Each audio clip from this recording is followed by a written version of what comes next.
Watch the new Four Squares later today on most of these RBS stations. Next, betrayal and remembrance in the continuing saga of love and life in Morningside. Move on up to RBS. We interrupt our regular programming to bring you this special bulletin from RBS News. Good morning. This is Susan Miles in New York. There's a rapidly unfolding situation in Charleston, South Carolina this morning, where an unidentified group is holding 4 hostages on board a ship. Apparently, they are demanding to make a statement live over the RBS network. Megan Barkley is in Charleston and has more on that story. Susan, the situation began approximately 1 hour ago when the Coast Guard attempted to board a vessel that had berthed at the wrong dock. The footage you are about to see was taken by a crew from the RBS affiliate in Charleston, WPIV. This is unedited material. As you'll see, events were happening very rapidly. Charleston docks were quiet today as talks broke down again between longshoremen and the Port Authority. This is quiet, right? Great. Very nice. Thank you. All right. Dock strike, take 4. Charleston docks were quiet today. What's going on here?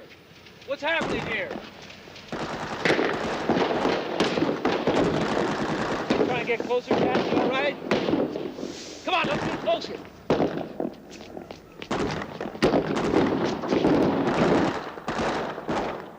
Get that guy up there, get that guy up there. Get that guy in the boat, you got him? You wanna get a little closer, you okay? Come on.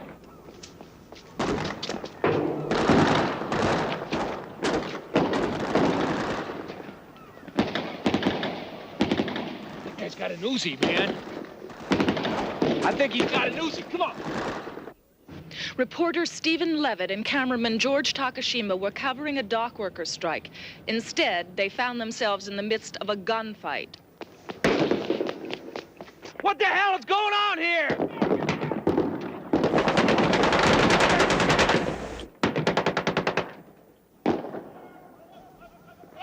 Get him up! That was the last image from Stephen Levitt's camera an hour ago. However, in a bizarre turn to an already bizarre situation, Stephen Levitt was not the only person recording that gunfight. Tourist Leonard Mattelman of Wheeling, West Virginia, was on a sightseeing boat taking pictures of the aircraft carrier Yorktown across the harbor. He heard the shots behind him and focused his Super 8 on what was happening. Mr. Mattelman caught on film what Stephen Levitt couldn't, the appearance of 2 more gunmen on the dock who took Levitt, his cameraman, and the 2 remaining Coast Guardsmen hostage. Mr. Mattelman was flabbergasted at what he saw. When I first saw what looked like a kidnapping, I took the pictures with my camera. And then I just realized that there was all this shooting going on, so I just ducked down. You? Yes.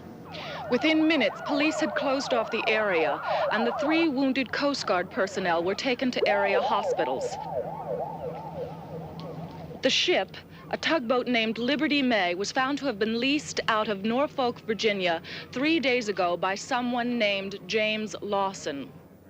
For 30 tense minutes, that's all that was known. Then WPIV, the RBS affiliate in Charleston, received a radio telephone call from Stephen Levitt. I'm allowed to say that I'm being held on the ship. I am unhurt. George is here along with the two Coast Guard personnel. Now they have a demand. What they want is a live feed over RBS. Tell them. All right, I'm being told to say that that if they don't, that they will begin to kill the hostages in 1 hour if they do not receive a live network feed. Okay, that's it. Susan, that's where the situation stands right now. As I said, the call took place 30 minutes ago. Since then, there's been no further contact. I understand there have been discussions with RBS in New York. You'd know more about that than I. Thank you, Meg. We do know more about that now. As you can see, I've been joined by the Dean of RBS News, John Woodley. John, I understand you were a participant in those discussions. Yes, thank you, Susan. I've just come from 25 minutes of meetings between the FBI and representatives of RBS News. Just moments ago, an agent from the FBI's New York Bureau had this to say. Do we have that yet? This is right after the meetings. No, the Bureau can't take a position on what they broadcast. We're not censors. Our policy is to save lives wherever possible. This is not the time to go into the ethical questions, and many are raised here involved in giving unrestricted access to the airwaves. The point right now is that lives are being threatened. Now, this group, whoever they are, has proved its seriousness by wounding 3 Coast Guard personnel. The FBI and RBS management feel that literally, when someone is holding a gun to your head, you do as you're told. And with that disclaimer, we're going back to Meg Barkley with the understanding that the preparations for that live feed are underway. Meg, do you see any sign of that? Susan, a WPIV crew began stringing cable in the direction of the ship a few moments ago, but they seem to have been stopped by several of the police ringing the dock. Meg, it's our understanding that the FBI has spoken with the local There they go, John. police. They're stringing the cable toward the ship. Meg, do you have any information on Steve Levitt? I've met Steve Levitt on several occasions, actually. He's very well thought of. I understand he's 31, he's single, he's a graduate of the University of North Carolina, and he's been a reporter at WPIV for 3 years. I don't know if you can see it, but there's somebody there. There is one, he's coming, I believe this is one of the terrorists. He's still holding an automatic weapon.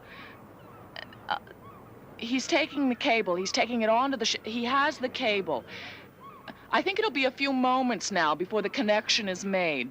John, I have some information about the cameraman, George Takashima. He's 39 years old, is married with 4 children, has won several awards for outstanding camera work, and was a combat photographer during the Vietnam War. Susan, we have some information about one of the Coast Guardsmen. He is at an area hospital. He is in critical condition. So far, he's been undergoing... Excuse me, Meg, we seem to be making contact with the ship. I'm out on the dock. I believe that was Stephen Levitt, the reporter, being held hostage on board the ship in Charleston, South Carolina. Dock in harbor. Sometimes these connections are very difficult to make. My cameraman. Mr. Levitt, this is John Woodley in New York. Can you hear me? John Woodley. John, yes, I can hear you. Yes, this is Stephen Levitt in Charleston. Let me start over, if you may. This morning, while covering a dock strike, my cameraman, George Takashima, and myself witnessed an extraordinary firefight that broke out between Yes, we Coast were Guardsmen able to and the see group that aboard this amazing ship. footage. During Mr. the course Levitt, of that can you tell us... firefight, we were taken hostage and are now being held along with 2 Coast Guardsmen whom I believe you can see them behind me. Susan Miles here. Yes. Are there any injuries aboard the ship? No, Susan, no. There are no injuries aboard the ship. Everybody here is fine. Can you tell us who this group is and what their demands are? I can tell you that the leader of the group is Dr. Bruce Lyman. With him are Dr. David McKeeson, I believe. That's good. Okay. All right, Mr. Lyman. Mr. Woodley, if you don't mind, I'm Bruce Lyman. This is Dr. Dave McKeeson. And with us are Diane Silverman, Jim Seaver, and Frida Barton. Dr. Lyman, you have demanded a live feed over the RBS network as a condition for the release of the hostages. We're going to begin to release the hostages, the Coast Guardsmen, in a few moments, as soon as we have an understanding. The Coast Guard hostages. Now, what about Mr. Levitt and Mr. Takashima? I'm sorry, we're going to need Mr. Levitt and Mr. Takashima for further communications. Sir, the agreement called for the release of all the hostages. No, Mr. Levitt. No. John Woodley, Dave McKeeson here. The agreement, I believe, called for the release of the hostages, and so we will now, we might do it now. We will now be releasing the Coast Guard hostages, okay? Mr. Levitt and Mr. That's outrageous. No, Mr. Woodley, I can guarantee you that Mr. Levitt, no harm will come to Mr. Levitt or to Mr. Takashima as long as our feed is not interrupted. And what are our options? No, you don't have any, John. We're not discussing that now. Are they around the front? Mr. Woodley, I believe that you're, that Meg Barkley on the dock can verify that the Coast Guardsmen are being released right now. Mr. Woodley, do you have that? Meg, are you hearing this? Susan, I don't see anyone right now. Oh, wait a minute. There are some people, I think there are two Coast Guard personnel coming around the front of the tugboat now, and a van has driven up. It's an emergency response van, a Coast Guard there's one of the terrorists, I think that was the same terrorist we saw earlier. They're being greeted. The two Coast Guardsmen are being released. They are being placed into the van now. The crowd here is cheering. And the van is driving away. Dr. Lyman, I understand you have a statement to make. Okay. Thank you, Mr. Woodley. Ms. Miles. We're a group that believes in survival. And I am a former strategic weapons planner for the Pentagon, so I know whereof I speak. There has been a serious change in the strategic thinking of our leaders. They now believe that they can wage nuclear war. They believe that they will wage nuclear war, and they believe that they'll win it. Now, if that frightens you, that's good. We're here in Charleston today because Charleston is a major staging area for nuclear offense. You have Poseidon submarines, you have Air Force and naval weapons areas, and we think that this is a good place to start. What's happening? Okay, good. Keep an eye on things.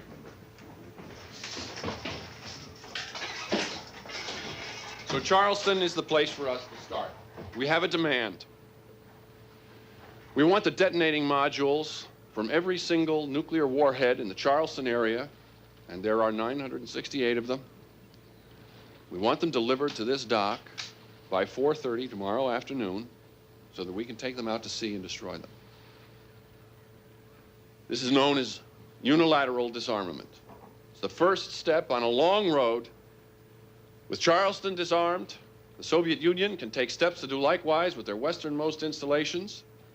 And we believe that this action, as radical as it is, can set in motion the most dramatic movement for peace in the last 30 years.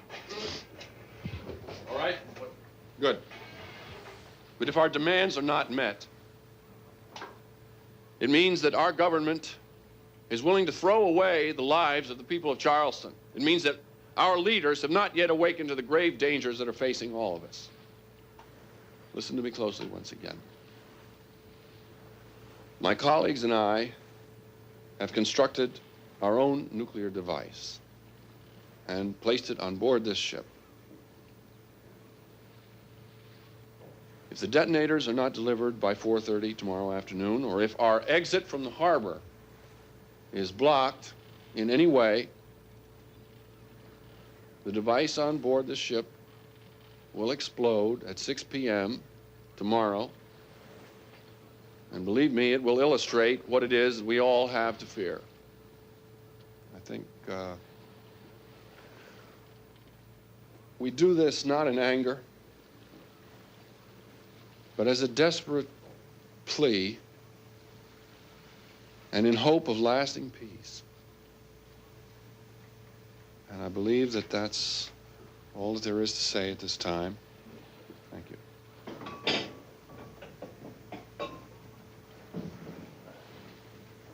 Mr. Levitt, there's nothing more to say at this time, and I want you to cut back to New York, and the authorities are going to have to think about what Charleston is worth to them.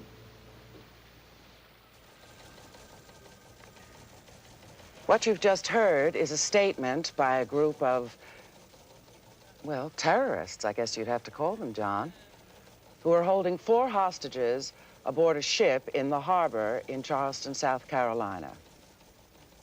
Well, Susan, nuclear terrorism is something that this country has feared for a long time. Let's make this clear.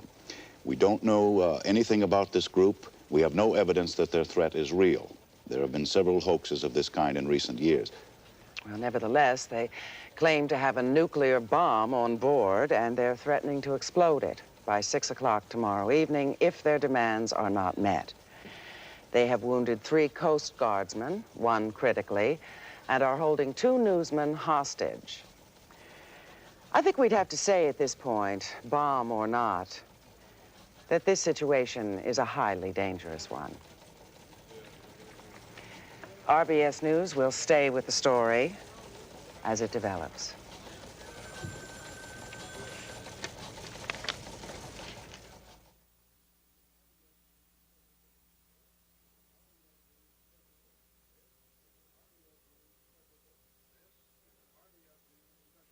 This is an RBS News special bulletin.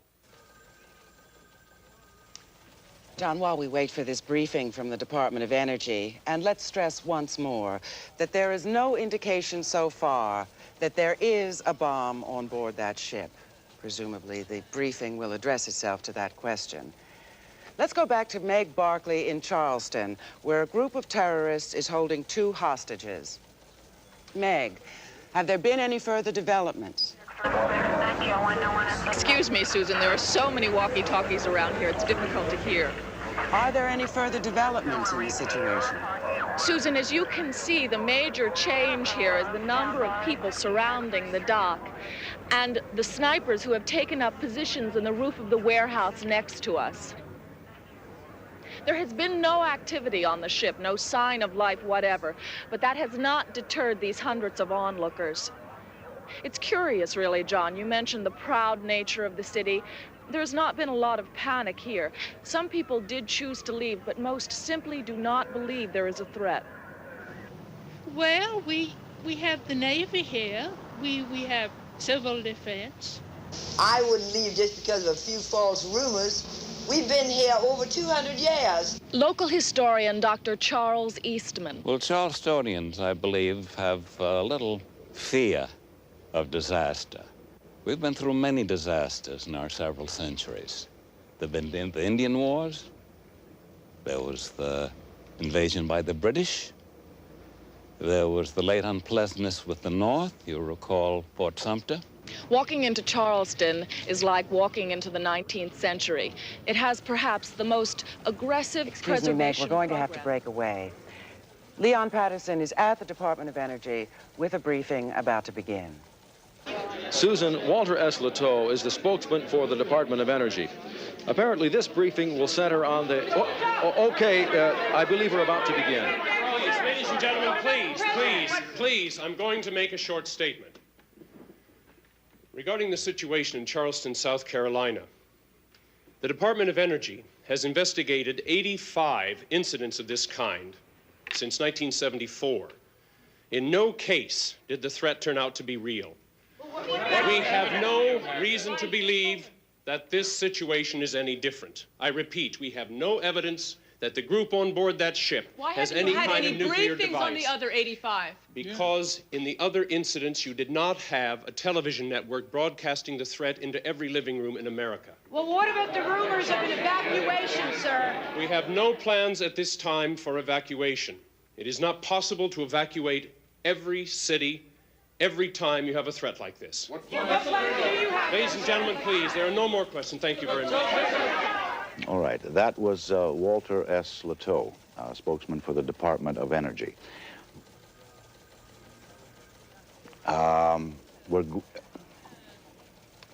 We've had another demand for a live feed from the terrorists on board the ship in Charleston. Now, because of the danger to the 2 hostages on board, RBS is being responsive to these further demands for airtime. Stephen Levitt, are you there? John, I'm sorry to interrupt you, but Dr. Lyman has a point he wants to make, and he wants to make it right now. Thank you, Steve. I don't get the response here. Nobody seems to be taking this seriously. Walt Leteau at the Energy Department and the FBI is still talking about negotiations. I'm known in the government. We're not crazies. There are about 6 advanced degrees among us. Dave McKeeson is known. Does everybody think this is a hoax? All right. All right, listen to this. The bomb we have on board has 1/1,000,000th of the destructive power of the world's arsenals. Excuse me. Don't give a litany of things. Let me show you a thing. Why are you going through a litany? Russia and the United States can destroy 1,000,000 Charlestons. Where in God's name did they get all of that destructive power? Our aim is to stop it from being used. Persuasion has failed. Guilt has failed. Religion has failed. What else is there for us to do? They've heard the facts. I spent years designing those weapons for the Pentagon. I had my counterparts in the Soviet Union. Do you think we ever once considered the reality of the situation? Do you think that counterforce expresses the reality? They are not interested in the planning department. They're not interested in this. Then what? Steve, come with me, please. Bring your camera and let me show you something. You want to do that now? Come on. All right. I'm working up a program on this, and pretty soon you can just run it on the computer, and it'll pretty well predict what people will do. So, but right now, let me just show you. You have enough light? Is there? Can you see? George, you got just a second. I think we're all right.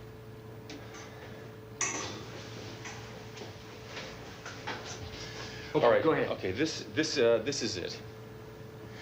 Now, this is an implosion device. For those of you who are interested, this is what took out Nagasaki. It has 5th-generation mechanics. It's based on the classic Los Alamos design.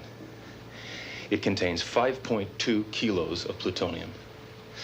Now, I'm not going to get into the yield from 5.2 kilos. You have people who can do all that.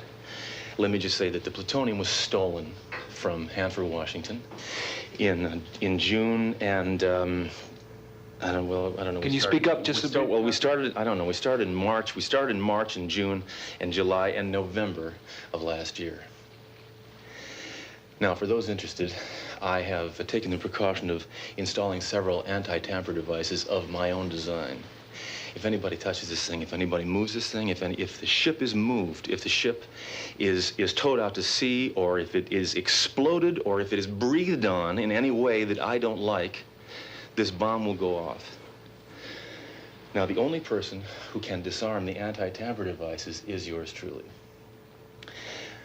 Don't try bribing me and, offering me computers and stuff. I have all that kind of stuff. The only way to get me to disarm this thing is to bring me the detonating modules. Now, there are NEST guys out there. This all can be verified. This is not a problem, and Mr. Woodley can just check it out. We're not amateurs.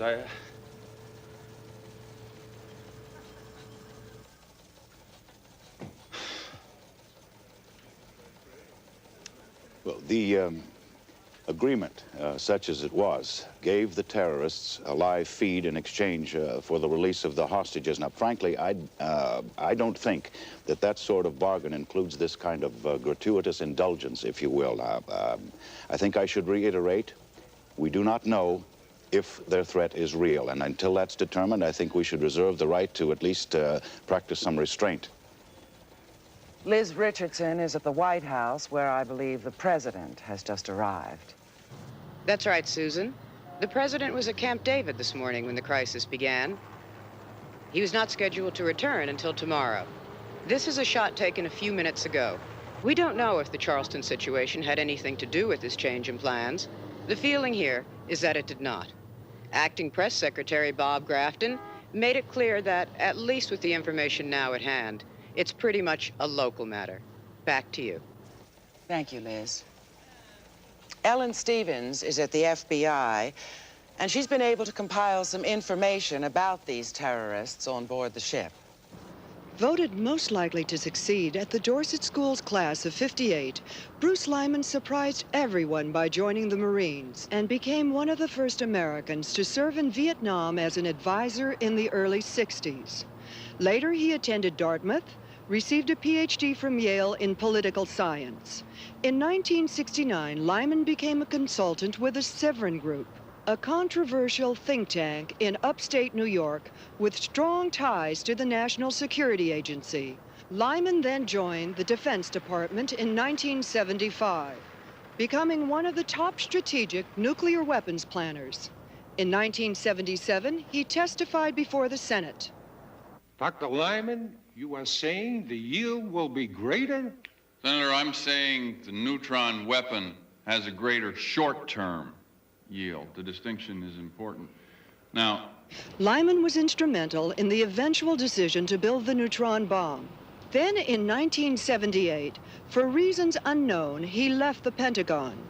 Soon after, he began to affiliate himself with anti-nuclear causes. In the history of mankind. And those of us who know what we have created have a sacred obligation to tell you, the people, so that you can tell our leaders, enough. The madness ends here. Bruce just got fed up, I think. You deal with these issues for so long, and then all of a sudden it just, well, you just lose it. In 1980, Lyman with several others broke into the Sand Island nuclear power plant and poured human blood into the main reactor cooling vents. In the resulting melee, several policemen were injured. Convicted of incitement to riot and assaulting a police officer, in a controversial decision, Lyman was sentenced to 4 years at Attica State Penitentiary, a maximum security prison in upstate New York. He served 14 months before an appeals court overturned the conviction. His parents, who still live in Mamaroneck, New York, had no comments on today's strange developments. David McKeeson, 36 years old, a nuclear physicist, said to be brilliant, a top man in his field. He was fired from the Hanford, Washington nuclear weapons facility last year after taking part in public demonstrations against the MX missile. I mean, you're building weapons that will kill 10 million people in 3 seconds. You have to be really sure you're doing the right thing, that God's on your side. I don't think Dave was ever sure about that. Frida Barton, poet and political activist. In 1968, she received the Whitewood Poetry Prize for her collection entitled In the Shadow of the Dream. A well-known radical during the campus unrest in the 1960s, in recent years she has moved into more extreme forms of expression, joining the Communist Labor Party. Several years ago, she was implicated in the Garthwaite bombing in New York City, when a homemade bomb exploded in a basement townhouse and killed 4 people. She has been underground ever since. Diane Silverman. With no criminal record at all, she is the most unlikely member of the group.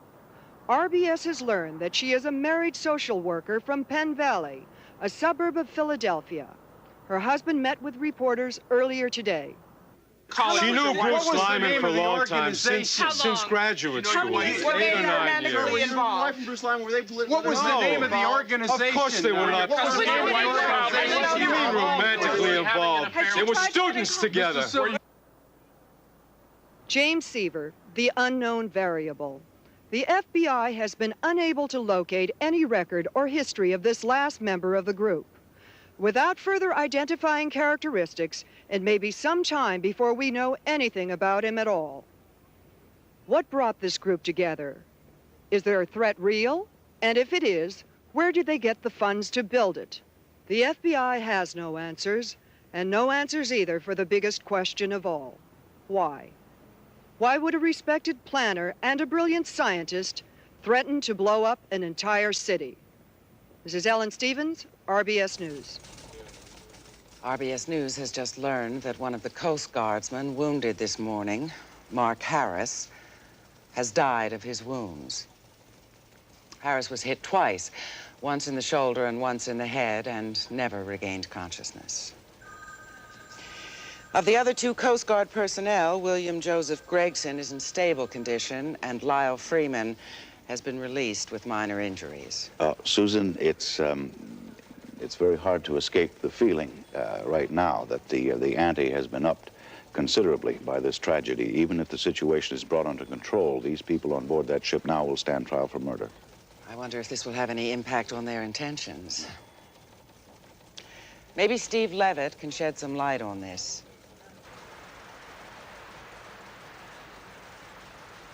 Are we getting through to the ship? Steve Levitt, can you hear me? Yes, we are here. We saw that report on the monitor, as we've seen everything that has come over the monitor. You would have to say that the group is reacting very strongly to this news. Perhaps we can talk to Frida, Miss Barton. Could you give us some sort of statement concerning the death of the Coast Guardsman? Well, there's a lot I could say, but saying never achieves the doing. Well, let us not forget that one man is like all men, and all men dying is a succession of one man dying. And I grieve for this one. I grieve for his family. And I say indeed, and I mean it, I am sorry. I am deeply sorry. But I am concerned with all men. And does this distract me from my goal? No, not in the least. No.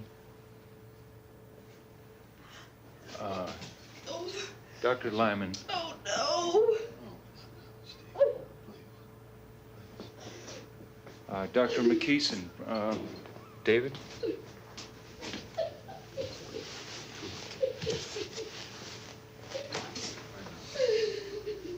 Susan, I would have to say that the group is affected. They're just not talking. Excuse me, Stephen, we're going to have to break away. Morton Saunders is at the Capitol with what I believe is something on the stolen plutonium. Morton? John, the tangled halls of the Capitol hardly seem the place to uncover stolen radioactive material, but we'll take our leads where we find them. I'm holding in my hand a confidential memo written by a Senate aide. I can't say who.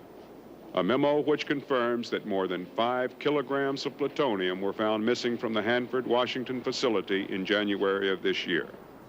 Morton, if I understand you correctly, that's in keeping with Dr. McKeeson's claims of when and where he obtained the plutonium? That's correct, Susan.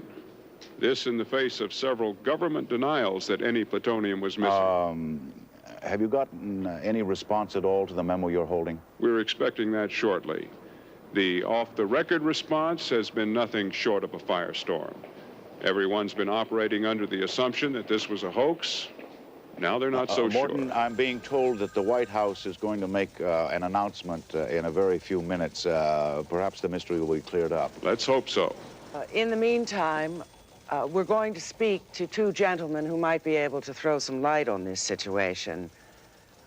One is Dr. Niels Johansson of the Institute for Energy Research at Princeton in New Jersey, and the other is Dr. Morse Mansfield of the Severin Group in upstate New York. Dr. Mansfield, what about this plutonium? Miss Miles, there's a myth about plutonium security, that the stuff's just lying there waiting for somebody to put it in his pocket. It's just not true. We have inefficiency. Good God, yes. I'd believe Hanford lost the stuff, but I'll be damned if I believe Bruce stole it. Dr. Johansson. Yes, and on the other hand, David McKeeson is one of the 5 or so more intelligent atomic scientists working today. This, I would say, cannot be a good sign, yes? Gentlemen, we'll be going to the White House in just a few moments. This demand for the detonating modules.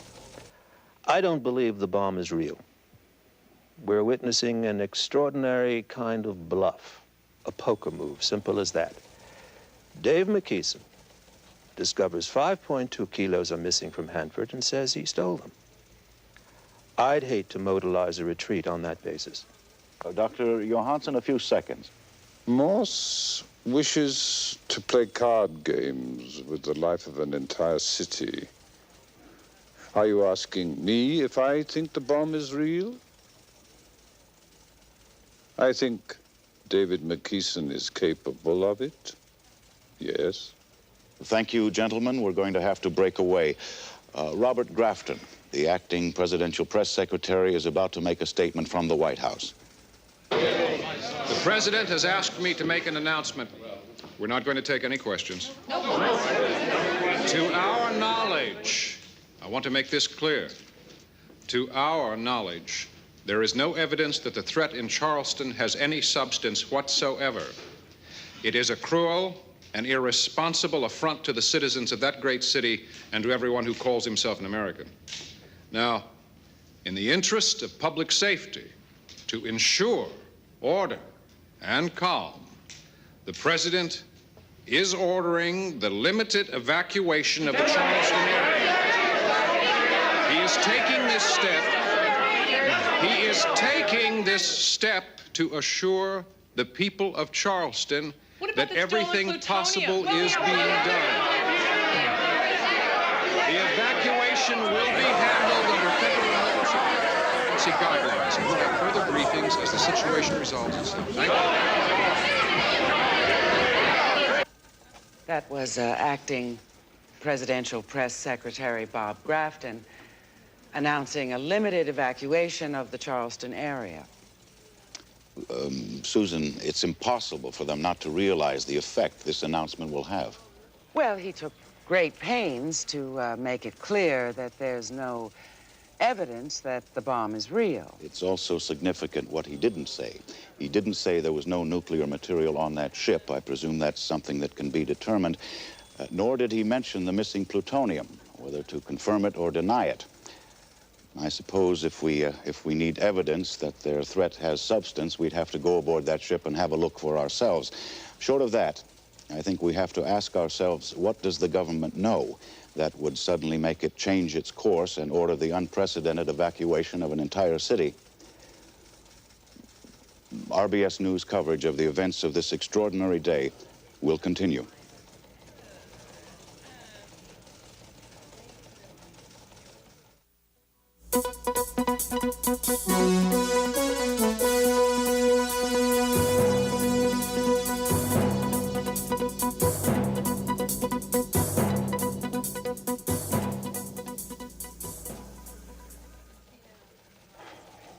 Well, it's now past midnight. If you've been with us throughout the evening, you'll remember the announcement heard earlier. Some of the most ominous words in American history, when nuclear terrorism leapt from the pages of literature into stark reality. Walter S. Latow of the Department of Energy. That the Nuclear Emergency Search Team has reason to believe there is fissionable material on board in the configuration of a bomb. The pictures that came in soon after, the astounding live coverage as a city was plunged into chaos. Evacuate your homes as safely and as quickly as possible.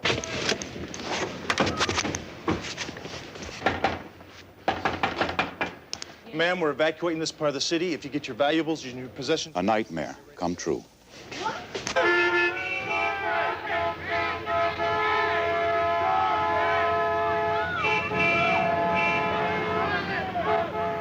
And amid the panic, there was violence.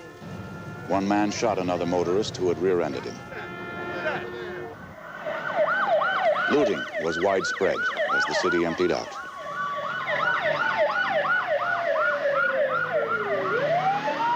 And many of those who tried to leave found themselves blocked at every turn. In a scene that reminded many of the refugees from Poland in 1939, thousands of people were forced to carry their belongings out of the city on foot, dragging wheelbarrows, hand carts. It continued throughout the night. Bernard Frost was there. The Federal Disaster Control Agency had a plan for the evacuation of Charleston, but it proved to be totally inadequate. There's no reason for panic at this time. Just calm down. I've already made a... The plan, copies of which have been obtained by RBS News, did not account for possible interruptions of the traffic flow.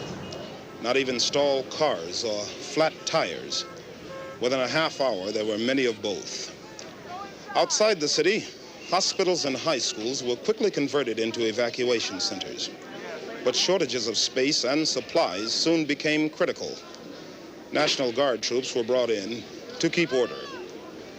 The sense of shock is mounting. In the hundreds of evacuation centers around the area, there is a mood of helplessness and anger.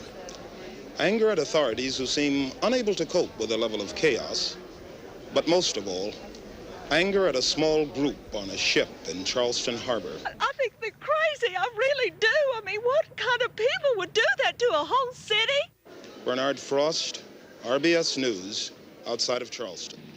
As in Charleston, the mood of panic in Washington is matched by feelings of anger. When the announcement came at 3:30 today, the Senate adjourned in chaos. Burton Lamb of Louisiana was apparently so furious he didn't wait for his limousine to show up. Why isn't anybody wondering, or why aren't they thinking about what the role is of the communists in Charleston? Among the voices of rage, few counseled moderation. Earlier today, I spoke with Senator Ryan of Pennsylvania. Well, Morton, certainly we can't compromise the security of the United States.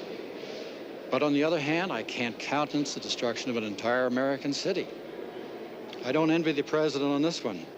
Atlanta, Georgia, 290 miles from Charleston, presumably safe, even if the bomb were to explode. But you wouldn't know it from the citizens of Atlanta. I heard there was one close by here, too. By noon, the police department had logged 15 nuclear extortion threats. They're all hoaxes, but the government wants to check them out anyway.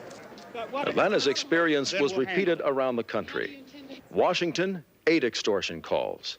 St. Louis, 6. New York, 67. Yeah, it really makes them come out of the woodwork, doesn't it? In Philadelphia, as in other cities, churches and synagogues were filled to capacity as people try to find comfort. Observers say nothing has touched the American nerve like this since John Kennedy was assassinated. That feeling of helplessness and dread, the knowing that it could happen anywhere. It almost happened here at the Washington Monument not long ago, when a man claiming to have 1,000 pounds of explosives threatened to blow up the monument. The difference is Norman Maier had no explosives. Bruce Lyman does, of a much more threatening kind. That difference may yet rock the very foundations of our country. Terrorism has reached the atomic age. As this difficult, frightening day draws to a close, there is one subject we can't avoid discussing, and that is the horrible consequences for Charleston if, in the worst of all situations, the device on board the ship should explode. RBS science correspondent Arlen Serry reports. Charleston, South Carolina, one of America's most beautiful cities, with an international arts festival, a strong preservation program, in many ways a secret city, untouched by time. While the city guarded its past, just up the river developed one of the nation's major nuclear weapons staging areas. Any ironclads cruising past the Charleston docks today are likely to be Poseidon submarines. This is the city that is threatened today. In many ways, a study in contrasts. RBS News, with the help of the MIT Physics Department, has prepared the following computer simulation of what might take place were the bomb to explode less than 17 hours from now. At ground zero, 0 hour, the fireball would begin. Its projected yield would be roughly equivalent to the bomb dropped on Hiroshima on August 6, 1945. Initial temperatures reach 10 million degrees. A heat pulse is traveling at the speed of light in all directions. Even a mile away, someone standing in direct line of the blast would be instantly burned to death. I was coming around the corner. There was this beautiful light. Then the burning came. My sister was ahead of me. I turned the corner. She wasn't there anymore. At ground zero, a crater has formed 100 yards in diameter and 50 yards deep. A blast wave is moving out more slowly than the heat, taking 2 seconds to travel the first half mile, destroying everything in its path. Beyond the first half mile, for another mile and a half, any building short of reinforced concrete would be severely damaged by the blast or destroyed in the firestorms that usually accompany nuclear detonations. National landmarks like Fort Sumter would be almost completely destroyed. In this first 2-mile radius around ground zero, there would be very few survivors. And those who did survive would suffer extreme radiation poisoning. One of my brothers died of leukemia in 1958, another in 64.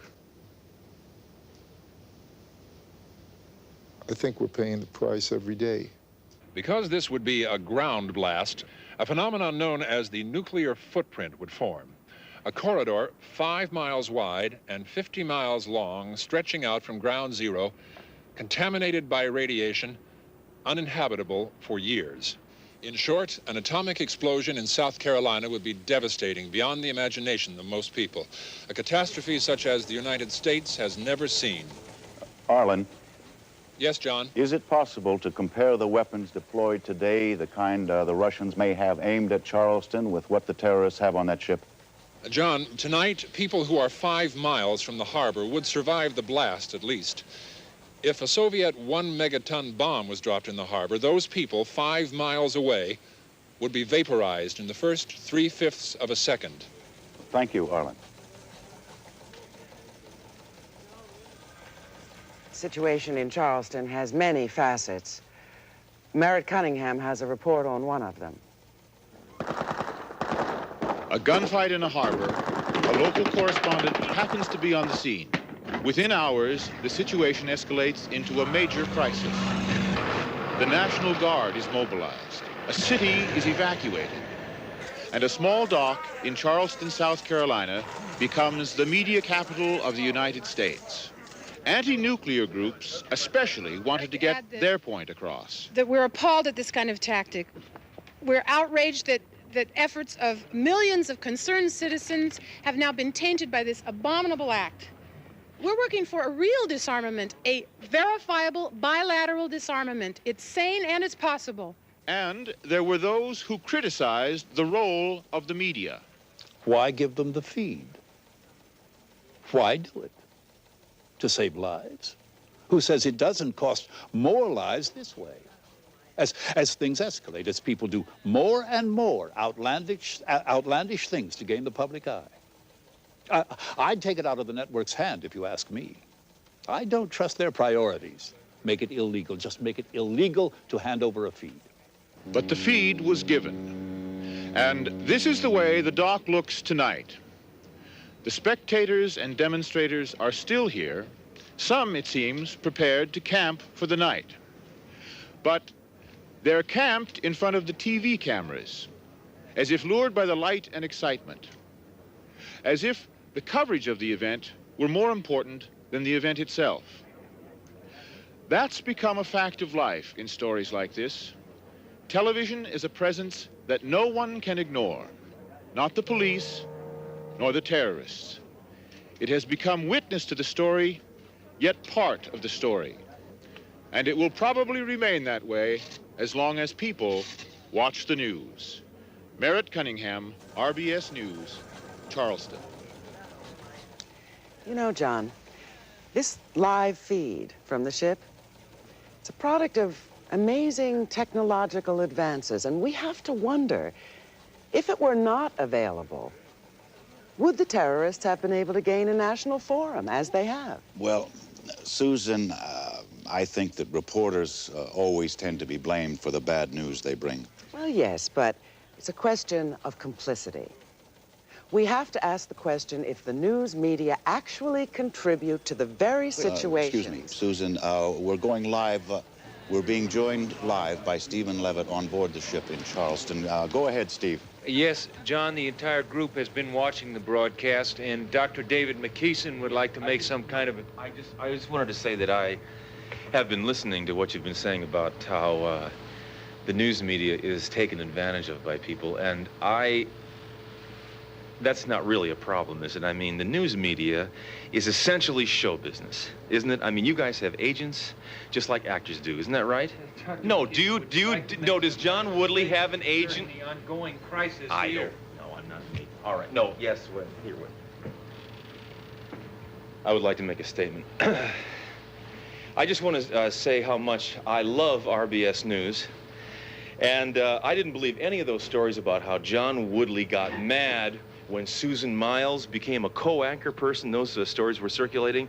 That's not true, John. You didn't get mad, did you? And one more thing. I love this logo with America Under Siege. What are you... With music in the background, and it just gives me chills. It makes me real proud to be a part of this whole thing. It never ceases to amaze me, the ability of the news media to trivialize any event of any significance, any meaning. It's just, I don't know, it's what? What are you doing, Dave? People are talking about us like we're doing some sort of bad thing and a terrible thing, and we are trying to do something we are making a statement. We're trying to do a good thing, just like John Woodley is trying to do a good thing, and I think that we're together on this.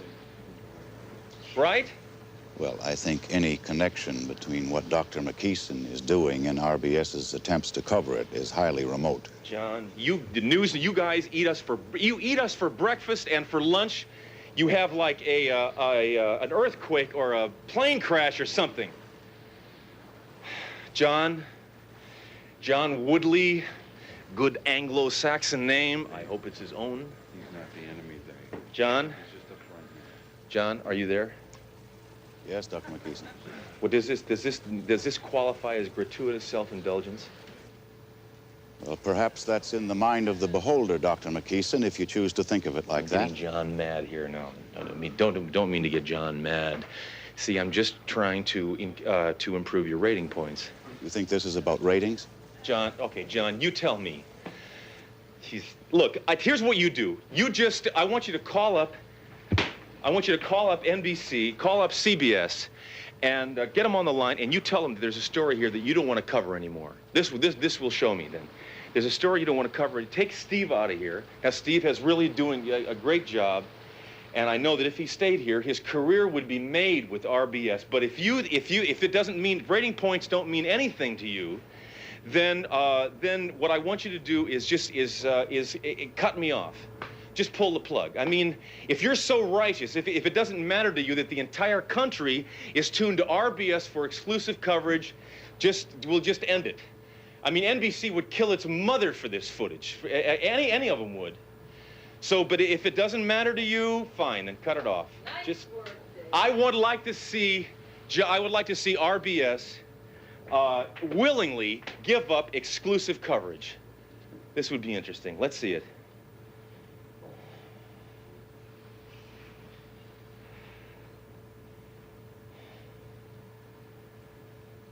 I'm waiting.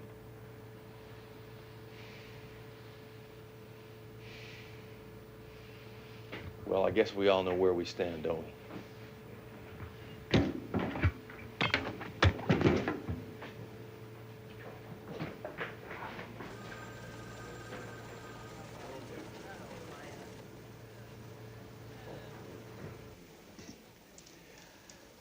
That was Dr. David McKeeson, one of a group of terrorists threatening to detonate a nuclear bomb 17 hours from now.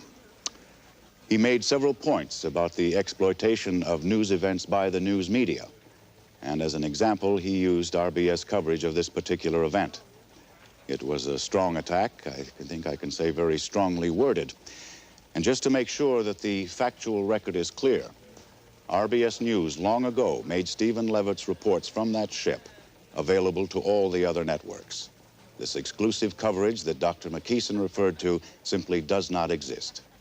And I think that's all that need be said on that subject. This is John Woodley and Susan Miles in New York. RBS coverage of the crisis in Charleston will continue.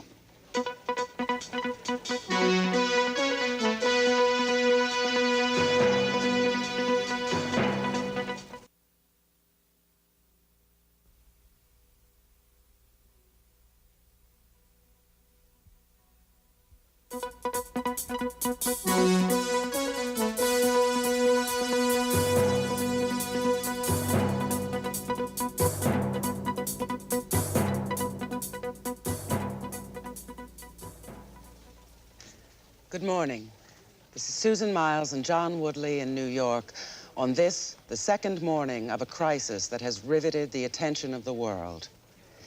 In Charleston, South Carolina, a group of terrorists are demanding that unless the area's nuclear weapons are disarmed, they will explode their own nuclear bomb. The President is ordering the limited evacuation of the Charleston area. And now, as the second day has begun, another frightening development in Charleston earlier this morning.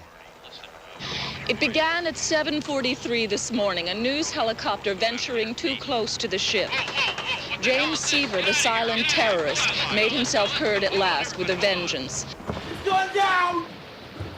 Look out! After a tense and sleepless night, Seaver seemed all at once to succumb to the pressure. Bruce Lyman, the leader of the group, was unable to calm Seaver down. Stephen Levitt attempted to help.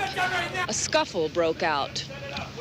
Seaver demanded a microphone, claiming he had a statement to make. You too, because you work for them, man. You work for them. The ones up there, because I've seen what goes on your channels, and because it's all like the same thing, you know. I've seen you guys. You have some guy on there, and then you start laughing at him. The next thing you know, I've seen it, man. He proceeded to issue a strange and seemingly irrational string of demands. I want a Porsche, and I want $340,000. After half an hour, Seaver abruptly stopped talking and sat down. This doesn't mean anything. Jim is, he's a sensitive guy, and nothing has changed. But as the morning wore on, it became clear things had changed. Diane Silverman, one of the terrorists, requested a telephone hookup with her husband. David, I don't know if I'm... The kids are watching, aren't they? Yes, they've been watching. They're seeing everything. They're watching now. An FBI negotiator was called in as it seemed Diane Silverman was about to give herself up. By 9 a.m., the government itself seemed uncertain, faced as it was by a group whose behavior was becoming increasingly unpredictable. This morning's events in Charleston cast a pall on an already gloomy morning in Washington. Members of Congress are only too aware that the authorities in question have had nothing public to say since the crisis was recognized at 3 p.m. yesterday. John Morgan of Kentucky apparently knew some of the answers, but he wasn't letting on. There's going to be a settlement. There's going to be an accommodation. Now, I think what the accommodation is, let's just stay calm and have faith in our president. That's all that there is right now. Be back with you when we have more. Thanks very much. 2 words: accommodation, settlement. As near as can be seen, they indicate the government's direction in the handling of the Charleston crisis. Those arguing against such a course have yet to come up with any other options. The president himself has apparently decided that an armed attack on the ship would be too risky. This is Morton Saunders, RBS News, the Capitol. RBS News has learned that at 8:10 this morning, the president ordered the nation's nuclear forces on full alert. Apparently, the move was made as a signal to the Soviets that the United States defenses are still intact. Whether they will remain intact or whether the rumors of accommodation with the terrorists are correct, no one can yet say. Jonathan E. Herman, RBS News, the Pentagon. The terrorist who fired at the helicopter this morning, James Seaver, has finally been identified by the FBI. Ellen Stevens has that story. James Seaver. Until he showed his face this morning and started speaking, the FBI had no leads in their efforts to identify him. Then at 9 o'clock this morning, the FBI received a phone call from local authorities in Elmira, New York. James Seaver was recognized as the man convicted in 1971 of wounding bank teller Martha Verona during a robbery that was photographed by security cameras. Under his real name, James Anthony Stromer, Seaver had been sentenced to 25 years at Attica State Penitentiary. Stromer was still at Attica in 1979 when Bruce Lyman served 14 months for incitement to riot and assault. Ex-cellmate Jimmy Lennox. That guy is a walking psycho ward. That's about the best way I could put it. He's a nut. Ellen Stevens, RBS News, the J. Edgar Hoover Building. There are about 140,000 people now in evacuation centers and private homes outside of Charleston. Bernard Frost reports on the conditions there. The problems for those who have left have been staggering. Not enough food, not enough clothes, not enough medicine. After 19 hours of evacuation, the situation in many centers is critical. Families are still separated. I tried to get in touch with the school to find out what happened, but they can't tell me anything. They were put on buses and hauled away, but I don't know where. How are we going to feed 150,000 people? But the federal government has been bringing in supplies around the clock from all across the country. This rock is Jesus. And Indeed, amid all the suffering and panic, not all the emotions have been negative. The evacuation centers have been witness to sometimes amazing examples of humanity and self-sacrifice. People giving up food for others. People giving up clothing so that others will not be cold. Indeed, those who feared that this crisis would bring about a general breakdown of society have been proven resoundingly incorrect. And grip their soul,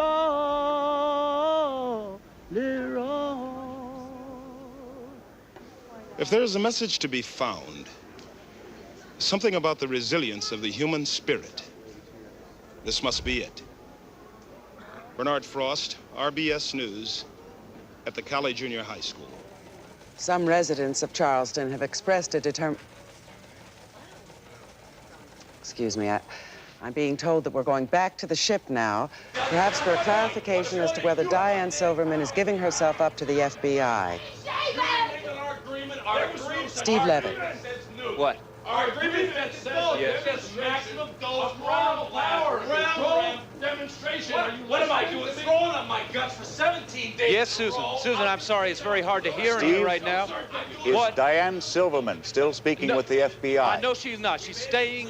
I say we've been hearing here some on board the reports ship. from Washington, hints that they may be moving toward a concession to Dr. Lyman's demands. Dr. Lyman, we are hearing hints from the government now that they are about to give in to your demands. Well, it's lovely the way the government drops hints. I want to hear something. I don't want a feeding in here. No, come on. All right, okay, I'm doing it. I'll set it off right now, damn it. I'm going to do.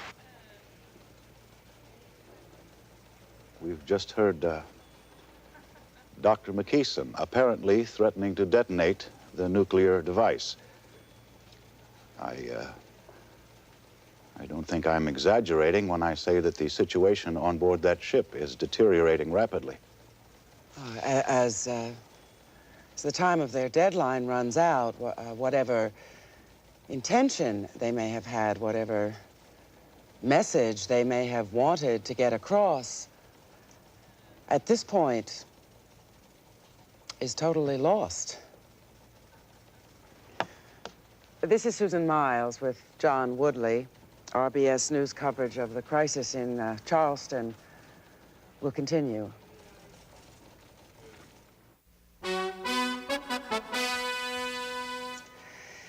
It's now 4:20, 10 minutes before the first deadline, and an hour and 40 minutes before the bomb is set to explode.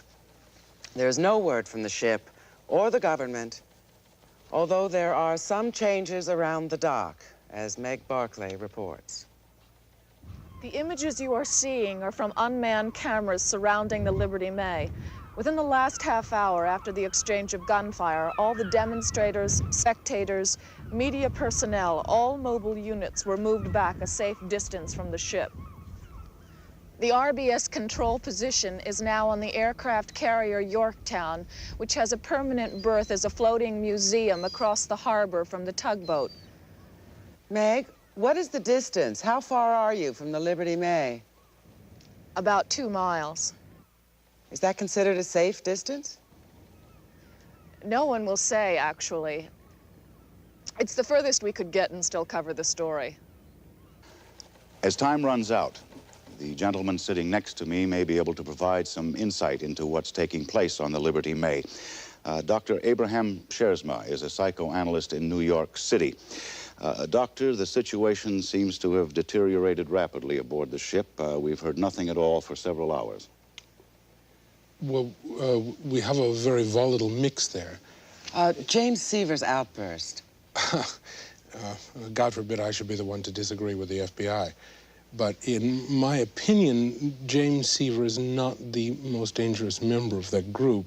That distinction belongs, I believe, to David McKeeson.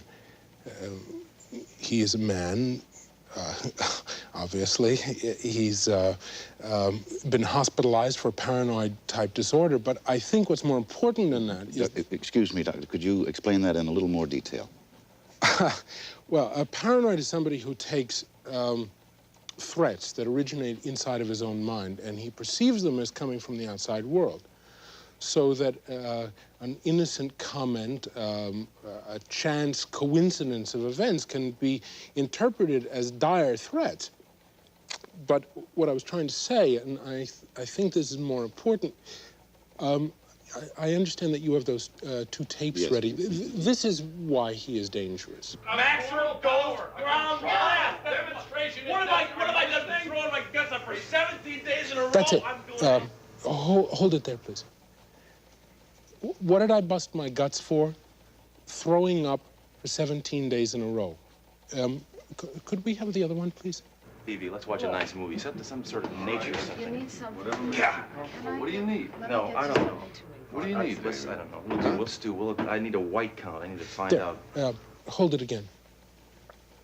Now, I wasn't exactly sure what this meant last night, but with the other exchange this morning, and I've talked to a number of physicists about this, I'm quite certain that David McKeeson contaminated himself with plutonium while he was making the bomb. It's an unbelievably toxic substance that causes radiation sickness at first. That's what he means by the vomiting. And it's the later stages, though, that are really deadly. Usually leukemia within a year to 18 months. That's what he means by the white count. David McKeeson is a very dangerous man because he knows that he's dying already. The bomb doesn't hold any danger for him anymore. Excuse me, Dr. Shearsman. We've just made contact with the ship. We're going now to Steve Levitt live. Yes, Susan, it looks like it's down to the wire. Steve, it's quite a relief to reestablish contact. What was the problem? Well, Dr. McKeeson had decided that there was no more... Steve, we were worried that something had happened, on the ship. But it seems that things are actually calmer now than before. Well, there's no more shouting, if that's what you mean. But considering that it is 4:25 and there has still been no response, I could hardly describe things here as calm. Does anyone have anything they want to say?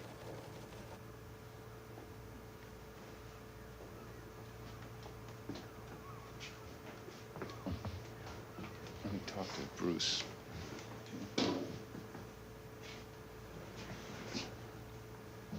Dr. Lyman. Yeah. Well, they're psychoanalyzing us. It's kind of neat. 5 minutes to go and they're psychoanalyzing us.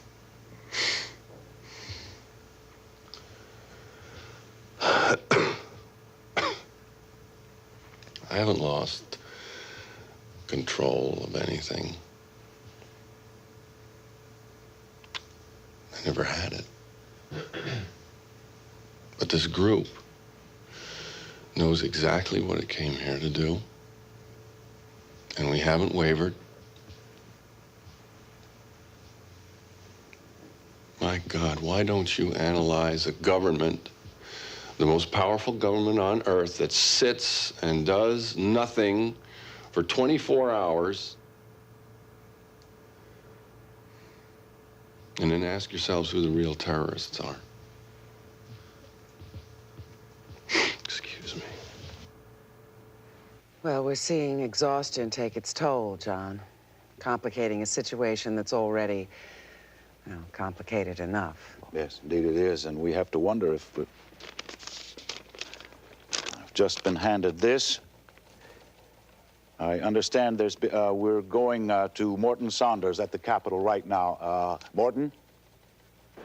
I can now say with almost complete assurance that the government is going to accede to the terrorist demands. I've had this story confirmed by the Department of Energy, the Senate, the FBI, and the White House. Just moments ago, Senator Lackland of Wyoming had this to say. The government never gives in. The government accommodates. What about the demand? I have no other statement. This from a man who last month said that execution was too mild a form of punishment for terrorism. John, I think we're going to see events move very quickly now.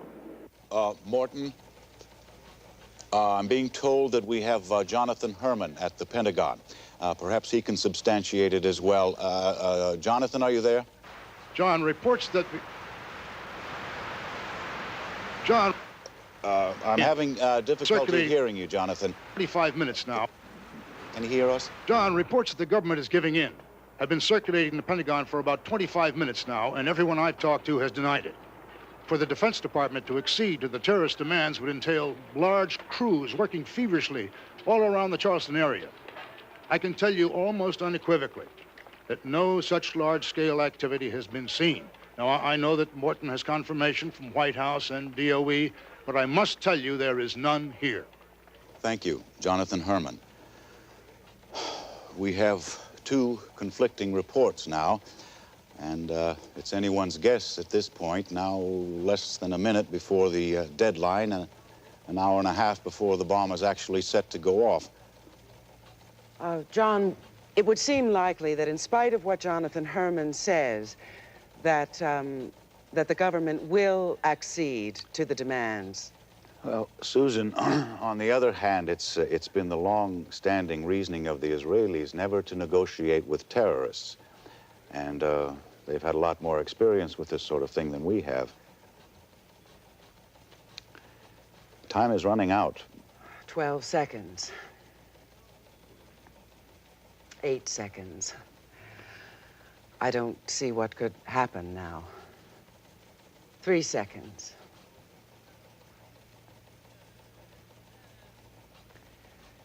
We have now passed the terrorists' first deadline. Is it possible there'll be no response?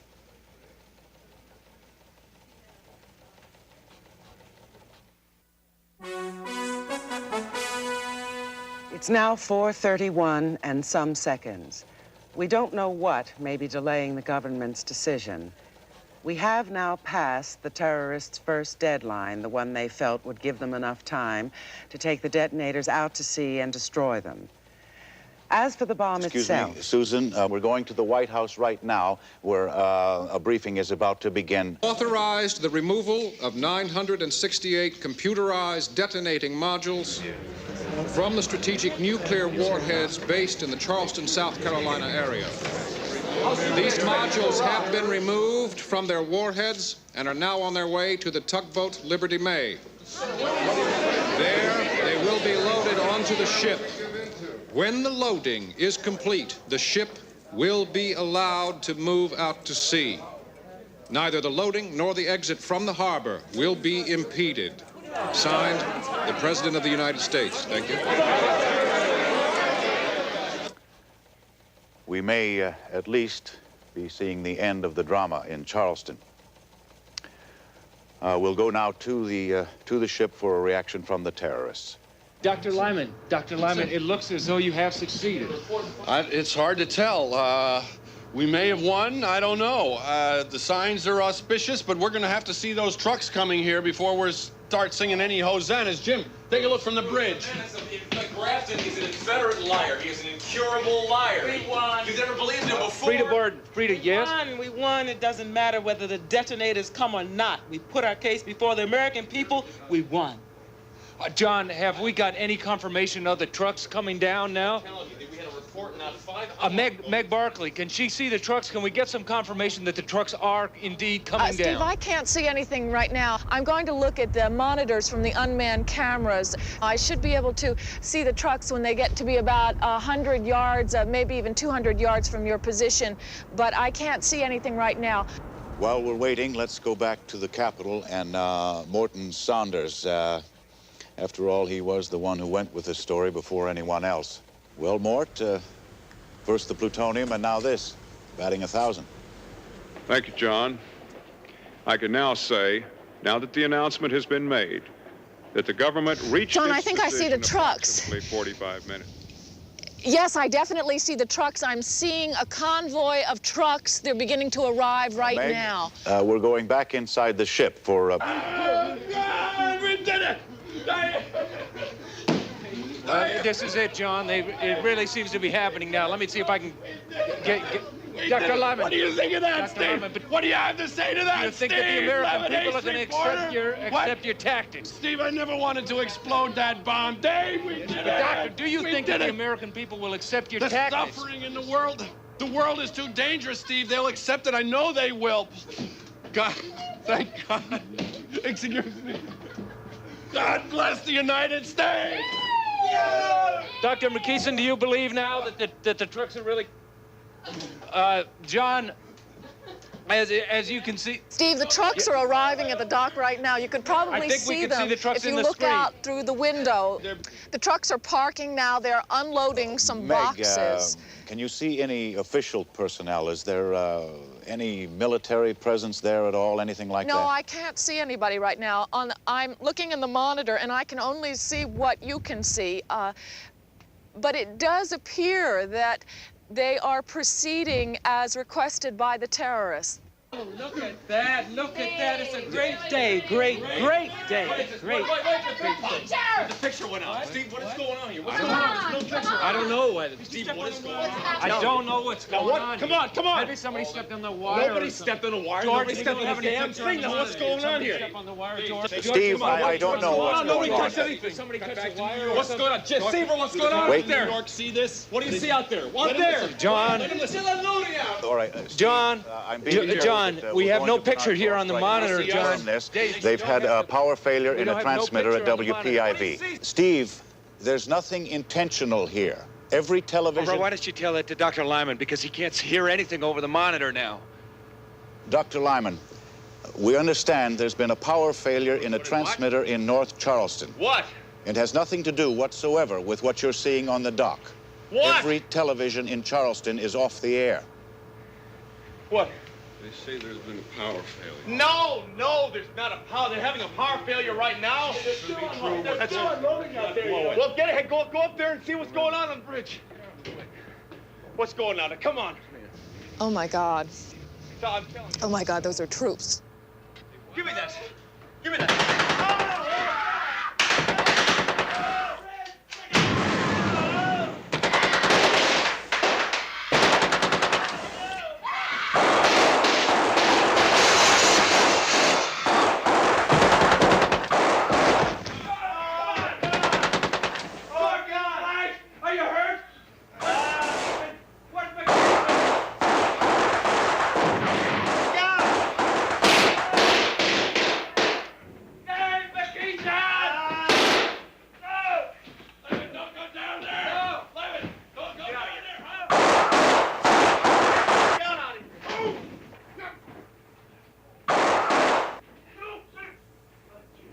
McKeeson, don't fire!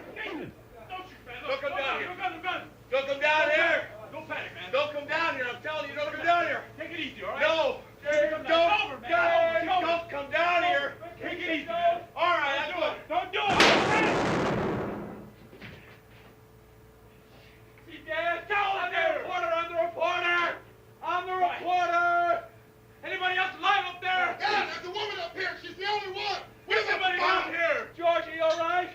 George, I'm the reporter, man. I'm the television. George, I'm cut. That's not very neat, man, but I'll tell you what, you do it. You got it, George. We got the bomb, man. We got it. It's all right.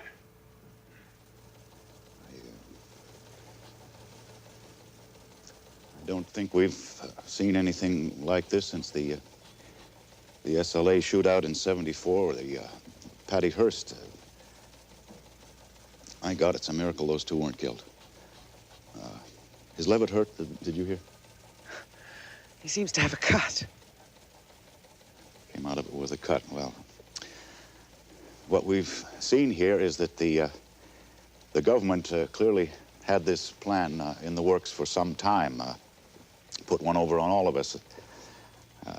The announcement, the trucks bringing the detonators, I believe the word is diversion, and it just went off like clockwork. And the amazing thing is that the bomb didn't explode.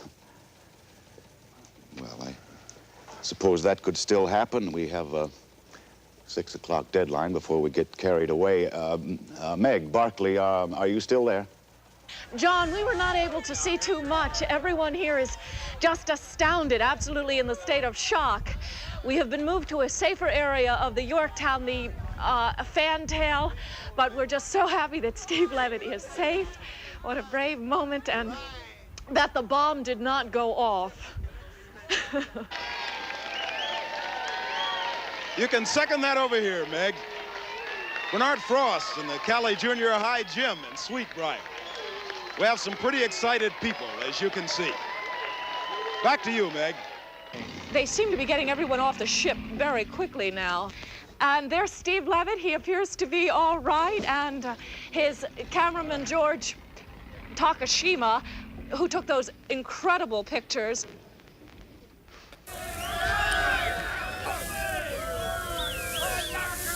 We're seeing the picture from George Takashima's camera. Steve, can you hear me? Yeah, John? Steve, yes, you're all right. Well, John, we're all a bit dazed right now. I have a little cut. It's nothing serious. John, I never thought I'd walk off that ship.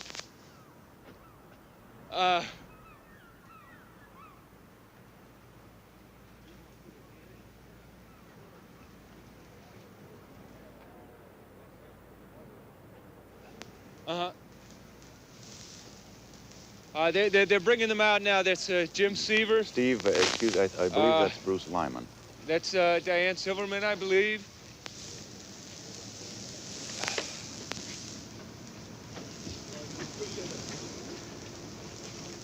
There's Jim Seaver there.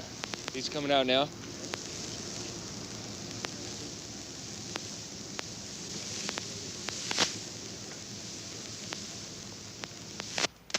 Steve, did Lyman say anything during that final firefight? Did he have anything at all to say to you? Well, no, to tell you the truth, John, we were all so worried about being killed at that moment that I wasn't able to hear anything that Dr. Lyman may have said. If he did say anything, That cheering that you hear is for the Delta Commando team, I believe, and not for Frida Barton. Frida Barton is now being taken away by the Charleston police. Thank you, gentlemen. Thank you. Thank you. Have one on me, all right? Steve Levitt and George Takashima are safely off the ship. The authorities have taken over. All that remains now is for the Nest team to begin disarming the bomb. Steve. John, the Nest team is now approaching the ship. They're going inside the ship now. What we're seeing now are members of the Nuclear Emergency Search Team. This is a highly classified group. They've been organized, I think, 10 years or so. They're in a constant state of preparedness to deal with anything concerning nuclear contamination. Considering it's now just before 5, and the bomb, as far as we know, is set to go off at 6. They certainly have their work cut out for them. We try to avoid words like courage and human spirit. I think as we watch these men board the ship, knowing the responsibility lies solely on their shoulders, those are the only words that come to mind. RBS coverage of the crisis in Charleston will continue.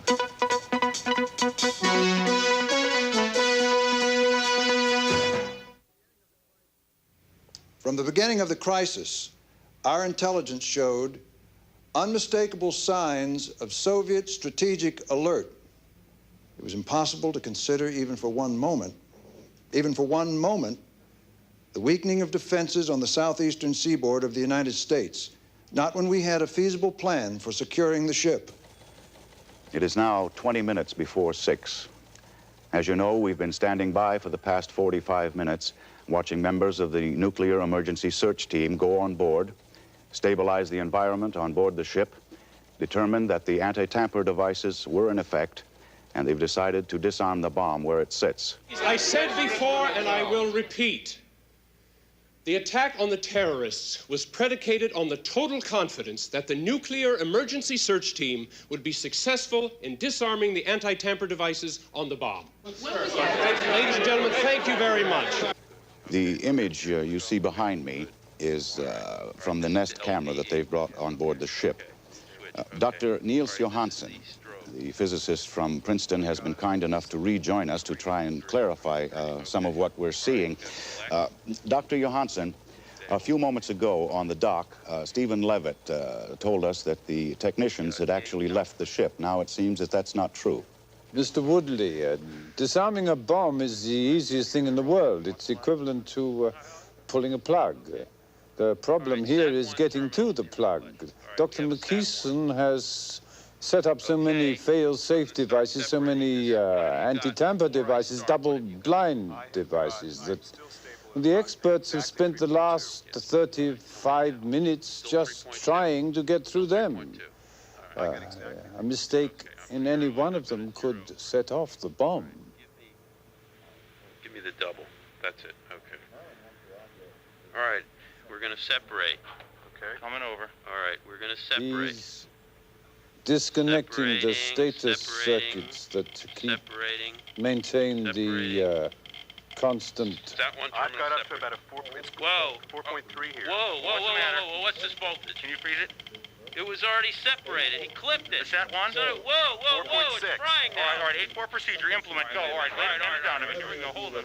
I'll read it. Okay. Hold on. All right. Now. John, something seems to be going wrong here. Have you heard anything there in New York? Dr. Johansen. There's a double reverse situation and not what they expected. The danger is that having connected the SAT, it will set up a feedback that will... Dr. Johansen, please, in layman's terms. It's getting hotter. There is about 100 pounds of explosives in there, geared to set off the chain reaction. They have just put a match onto the whole pile. Steve, you and George should move back. No, John, I'm going to stay right here. We still have 17 minutes left. I'm not going to leave the dock until these people leave. They are still... We still have about 17 minutes left, right? John, there are 2 more trucks now arriving at the dock. 5.5 here. Command control, do you copy? We're up to 5.6. What's the reading? All right. I'm up to 5.6. 5.6. All right, now we're going to have Something seems to be going wrong. I don't know what it is, though. Come on. I cannot come on. I got to put together. My hands are shaking. Come on. Come on. We got to get out of here. Come on. Steve, you and George, get out of there. I'm sorry, John. I couldn't hear your last question. No, come on. No, things seem pretty calm here right now. There's not a...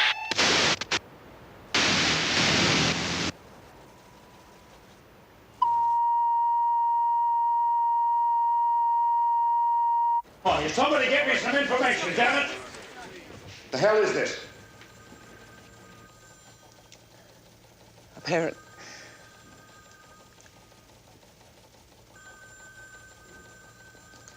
Apparently we have lost contact with Steve Levitt in Charleston.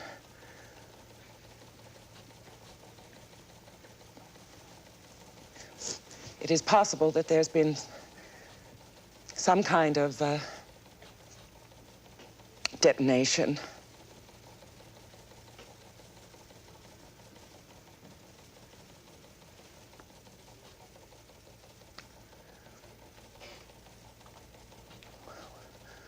We're awaiting further details.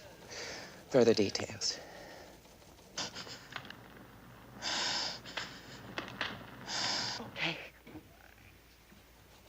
Meg?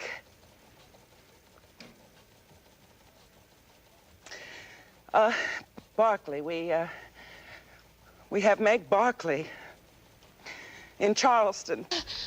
Can you, Stuart? Meg? Can somebody help her? Meg, it's Susan Miles in New York. Can you hear me? You're there? Yes, Meg. Susan Miles in New York. Can you hear me, Meg? It's... Oh, my God, it's, Meg, please tell us what happened. We saw it. Didn't you see it? Look. Look. Meg, come back. Look. Just look at it. It's on fire. Everything's on fire. Oh, my God. They told us. They did tell us if it happens, you know, nobody took it. I mean, I didn't take it seriously. If it happens, don't look at it. Somebody said that one, so I threw myself down, and Bobby didn't, and he's dead. Stuart's okay. He has the camera. He's okay. I'm all right. I have this,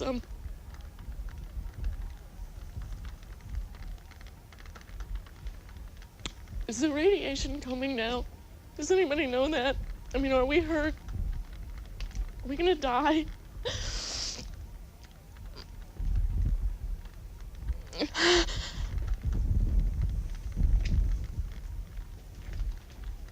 Oh.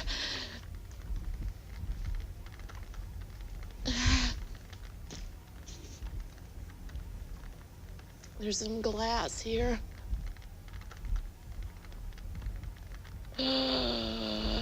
There's some glass here on Bobby's back.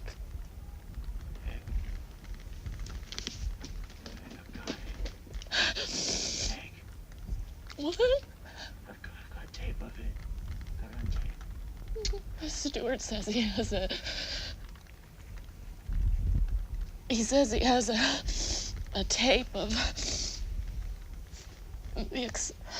Tape of the explosion.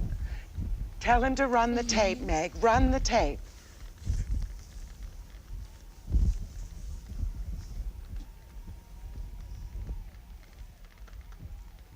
They want you to run it.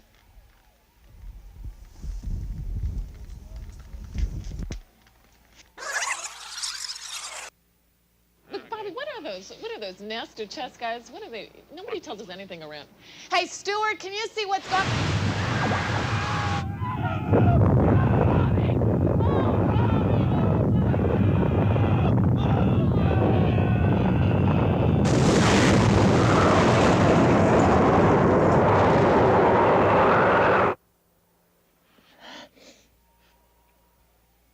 Stuart, you think the radiation is gonna come now?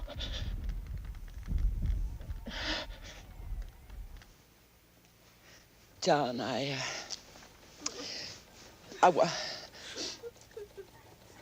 John. Is there something we can do? Is there anything we can do?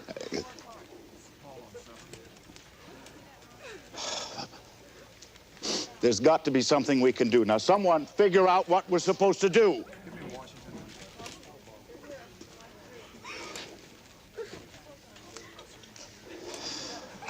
This is RBS News. There has been an atomic explosion in Charleston, South Carolina. Can we get somebody, anybody? Herman at the Pentagon. We have Merrick Cunningham now in Charleston. Firestorm of enormous force and destruction. The most unbearable people are, oh my God, this is terrible. I can't describe what's going on. Some of these people burns. It's just utter sheer confusion. Panic is, I can't go on.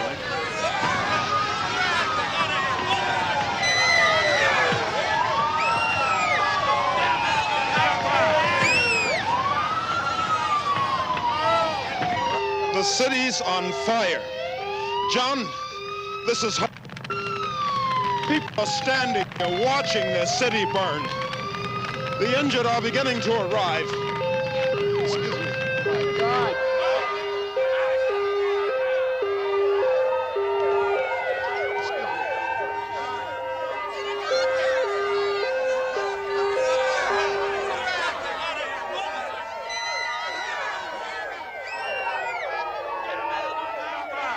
Oh, my God. my years of I've never seen anything like it. It's incredible. People are burned beyond recognition. They're trying to help out. I don't know what. We're going to the White House now. The White House briefing room. Robert Grafton.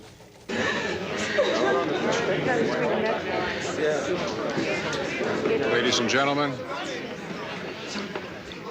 we have just received word from Charleston, South Carolina, that a nuclear detonation of undetermined magnitude has just taken place a few moments ago. We don't know anything else, except that damage and injuries are expected to be extensive. The Army is already airlifting support to the area. I'm not going to say any more at this time,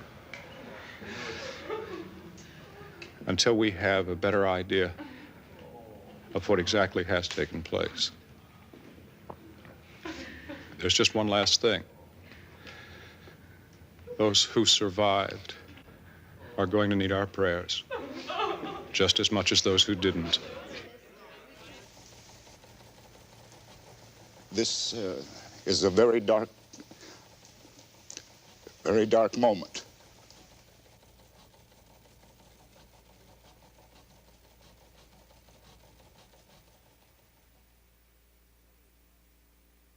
Good evening. This is Newswatch. Emergency efforts continue in Charleston, South Carolina, where 3 days ago an atomic explosion destroyed the heart of the city. Estimated at a yield of 23,000 tons of TNT, the blast was seen and heard up to 400 miles away and created a firestorm that is still burning in several areas. Due to earlier evacuation, the number of dead is estimated at less than 2,000. But at last count, there were more than 25,000 injured. Many of those are burned and have been flown to hospitals around the country for treatment. But altogether, the burn care centers in the United States have only 2,400 beds, less than half the number needed for the victims of the Charleston blast. Because of onshore winds spreading fallout west of the city, 250,000 more people have been evacuated from outlying areas. In all, 500,000 are homeless. Scientists estimate that it may be years before the region is safe to reoccupy. Trauma care centers are being set up to care for survivors, many of whom are physically uninjured, but suffering from shock and delayed stress. Authorities are also caring for hundreds of children who are either orphaned or cannot find their parents. Counselors tell of recurring nightmares and shock. One child of 9 apparently committed suicide. After 3 days, the shock seems to be just setting in. Early talk of rebuilding has been forgotten in the wake of radiation estimates. Hundreds of thousands of refugees face the prospect of starting new lives elsewhere in an already depressed economy. As for Charleston itself, the city of gardens and narrow streets and beautiful old houses, that city is gone forever. A new city may someday grow there years from now, or it may remain a desert. Whichever, the staggering loss of what once was can never be eradicated. In other news, more riots in Poland today as demonstrators clashed with police over working conditions at the Gdansk shipyards. Reports indicate at least 27 injured. The World Bank met in emergency session today, stirring fears of international panic in the wake of yesterday's surprise default by Peru on a $27 billion loan. I'm Susan Miles. More news later on most of these RBS stations. Good night.